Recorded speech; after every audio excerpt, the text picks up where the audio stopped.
তার মানে বোঝা গেল সব আল্লাহ তাআলা ক্ষমতা দিয়েছিলেন ঠিক, ক্ষমতা পাইলেই যে আল্লাহর ভালোবাসা পাওয়া যায় তা নয়।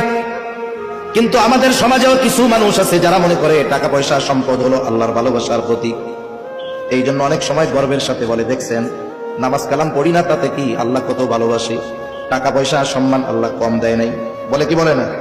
আবার সমাজে অনেক ভালো মানুষ আছে, অভাবে আছে, কষ্টে আছে, সামাজিকভাবে সম্মান নাই। ওই বেনামাজি টাকা পয়সাওয়ালা নামাজি দরিদ্র মানুষটাকে টিটকারি করে বলে নামাজ কালাম পড়া লাভটা কি। আবার এরকম কয়, দেখ খায় কে, মোটা হয় কে, মানে নামাজ কালাম পড়ে কে, টাকা পয়সাওয়ালা হয় কে। আবার একটু টিটকারি বলে মাইরা বলে, দেখ নামাজ কালাম পড়ি না তাই আল্লাহ এত দিছে, আর যদি আমরা পড়া শুরু করি তাহলে তোমরা না খায় মরবা। বুঝেন নাই? যদি আমরা পড়াশোনা করি তাহলে তো তোমরাও না খায় মরা শুরু হয়ে যাবে তোমাকে। এইরকম খোসা মাইরা কথা বলা লোক সমাজে তো আছে, কি বলেন? আল্লাহ তাআলা তাদের ব্যাপারে বলতেছে, কি বলে?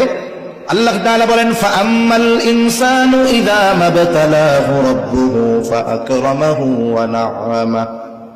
আল্লাহ তাআলা বলেন, তিনি যখন মানুষের পরীক্ষা নেওয়ার জন্য, ফাআম্মাল ইনসানু ইযা মাবতালাহু রাব্বুহু, মানুষের পরীক্ষা নেওয়ার জন্য যখন তার রব ফাআকরামাহু ওয়া না'আমা, তাকে সম্মান দেয়, নিয়ামত দেয় তথা সম্পদ দেয়, ওই মানুষগুলো বুঝতে পারে না এটা যে তার জন্য পরীক্ষা, বরং সে মানুষের কাছে বলে বেড়ায়, ফায়াকুলু রব্বি আকরামান, আমার রব আমাকে সম্মানিত করেছে, আমার রব আমাকে ধন সম্পদ মাল সম্মান দিয়েছে। আবার ওই মানুষগুলোই যখন রিজিকের সংকীর্ণতায় পড়ে, আল্লাহ তাআলা যখন তাকে রিজিকের অভাব দিয়ে পরীক্ষা নেয়, আল্লাহ তাআলা বলেন, ওয়া আম্মা ইযা মাবতালাহু ফাকাদারা আলাইহি রিজকা। আল্লাহ তাআলা যখন রিজিকের সংকীর্ণতা দিয়ে মানুষের পরীক্ষা নেন, এইবার ওই ধরনের মানুষগুলো কি বলে? আমাদের সমাজে অনেক মানুষ আছে, আমি দেখছি, মনে করেন একজন নির্বাচনে দাঁড়াইছে, কথার কথা বোঝানোর জন্য নির্বাচনে দাঁড়াইছে, এখন হইতে পারে না, পরে এসে কি কয় জানেন? আমি ওই গেছিলাম কিন্তু আসলে আল্লাহ আমার এটা দিল না। এরকম বলার লোক তো নাই আপনাকে ওই এলাকায় মনে হয়।